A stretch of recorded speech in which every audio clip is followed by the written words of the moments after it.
YouTube video. Whew, I don't know how many times it actually took me to get started with recording this. I would like wake up in the morning and be like, okay, today is the day we're getting this done.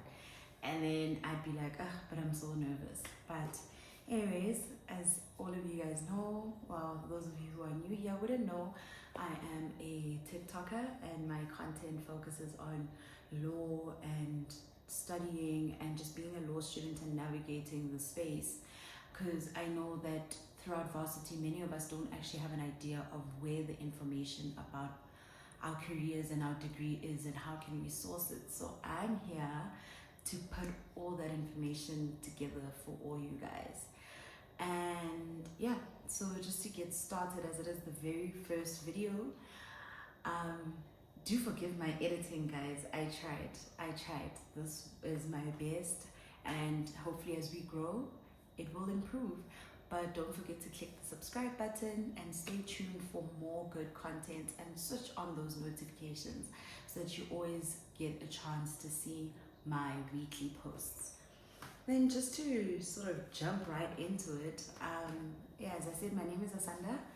I was born in Durban, raised in Durban, and I went to high school in Durban, so everything of mine was in Durban for a while. And growing up, my parents were very set on that, you know what, you'd be like by the virtue of my nature and stuff, that I'd be, you know what, law would be the best degree for me. And I went to varsity in 2019, finished matric in 2018, and there was a few hiccups, but cool, story for another day. And eventually I finally settled in law in 2020. And I think when I got to law in 2020, it helped me starting the degree during COVID, because what happened was I had a lot of time on my hands to sort of think about, what do I actually want to do with this degree? What is out there for me to do with this degree? Who can I speak to? So I started reaching out to a couple of people, following a couple of people. So I'm also going to put their channels and social media handles on the screen, but people like Boshale, Baile for Women in Law, you know, those kind of pages, to sort of get an idea that what space is this? What can I take from this space? And cool. So as early as like second year, I'm just like, you know what, guys, I want to do articles, and so I started researching information on articles, and then I stumble upon the Big Five. So those of you who don't know what the Big Five is, it refers to the 5 biggest law firms, and that is currently Bowman's, Weber Wenzel, ENS, Worksmans, and CDH, so Clifton Hoffman.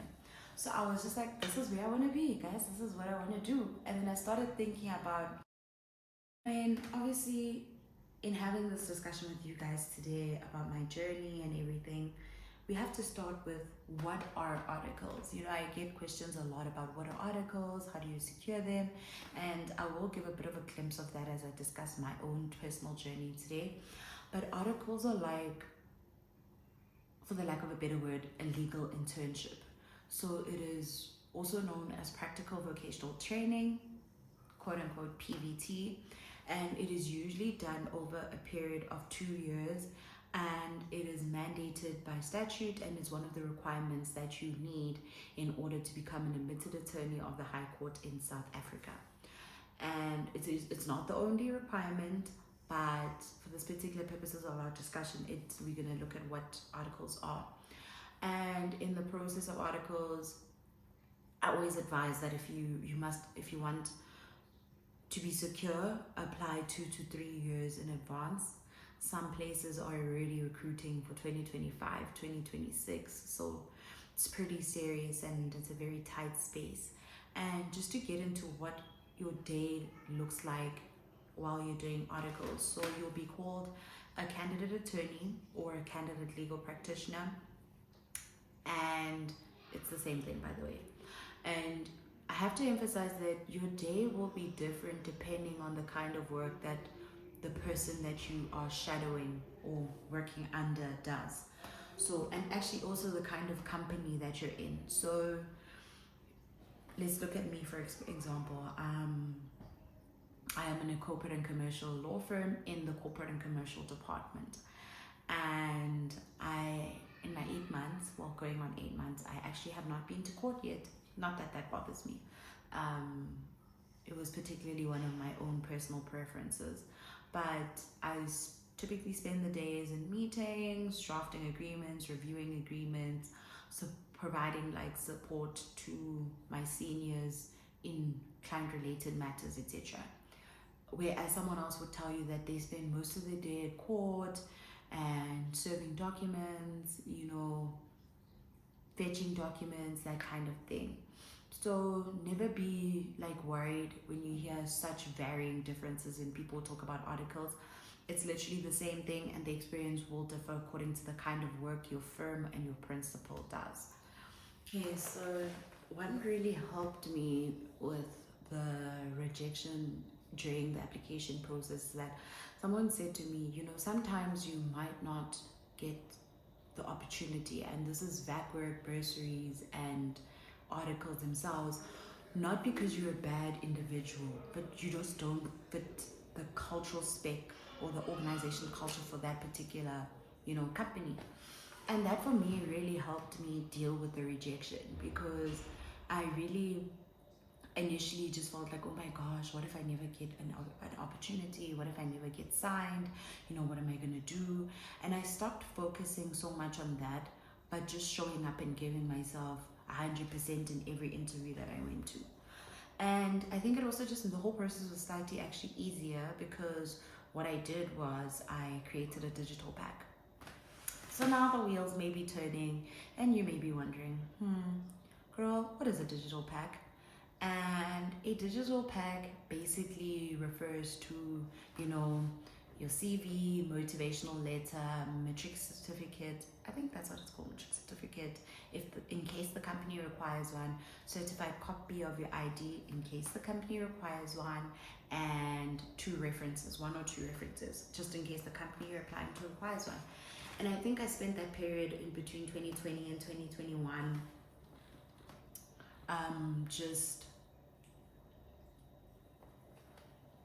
applying myself and performing this digital pack and specking it and tweaking it every day, like putting in words, taking out words, until it got to a point where I was like, you ate with this motivational letter. Like, I think you ate.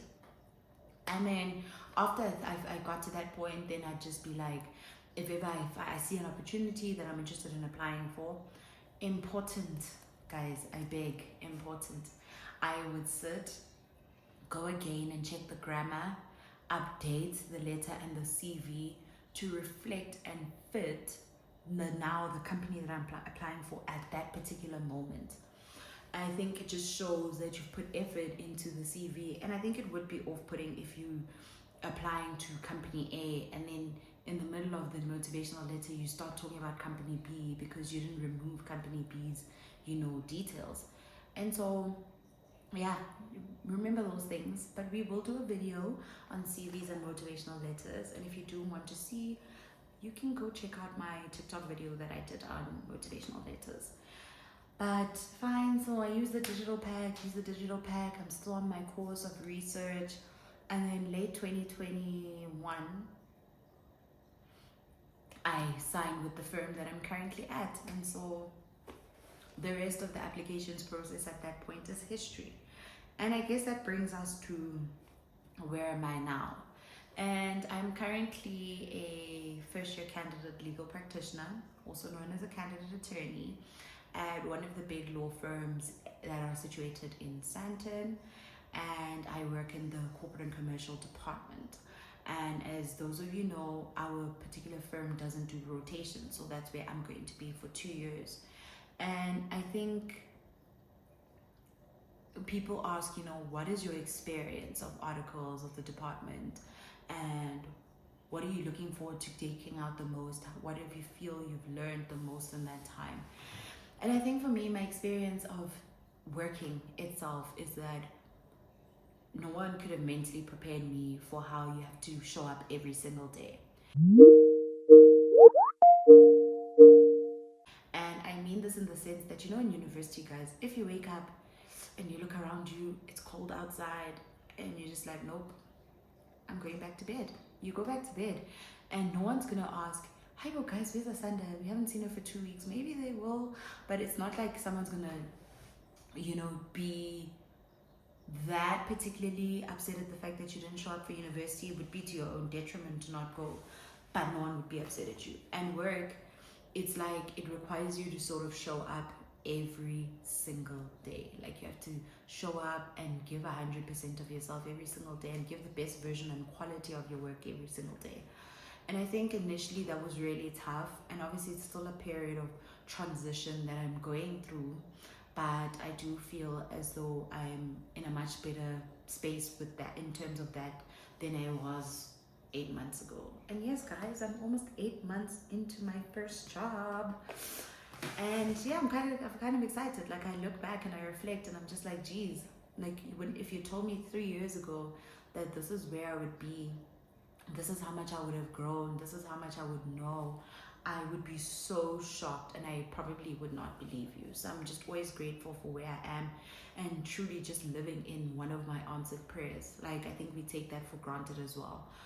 And then in terms of just the learning curve, so I know someone asked me, what are your biggest misconceptions? And for me, the learning curve, child, it is so steep in the beginning because I think what we learn in university is so different to what you're going to be doing on a daily basis. So maybe you might have a few concepts that you remember from here and there, but the practical application of the theoretical stuff that we do in university is so different, guys. And I think you have to very early on in the journey learn to be able to take criticism without taking it personally, and just be willing to learn and absorb information like a sponge. Be meticulous and careful with your work and not repeat the same mistakes many times. Those are some of the few things that I think you really have to learn at the beginning of your journey as a first year CA. And I'm glad that I'm moving through the motions. I'm not going to say I'm perfect and I've already learned all those things, but I'm definitely like sort of just moving through the motions. And getting to sort of know how to balance those learning points that I just mentioned. And in terms of what do I looking forward to getting out of all of this? And when someone asked me this question, I really, really thought about it. I'm like, it's so difficult when you spent a good 3-4 years working towards getting to a certain place, and because you spend so much time working on getting to that place, you don't plan for what comes after you get to that point. And for me, that is my journey to Big 5. And now that I'm there, I guess it's just taking everything as the days come, one by one. Obviously, I am in the space now and just going to work to remain in the space and just do well. And really, at the end of the 2 years, look back and say, I've grown so much and I've given so much and I've received so much and learned so much. I think that's what I look forward to reflecting back on after the next 2 years. And yeah, guys, that sort of brings us to the conclusion of our video, our very first video.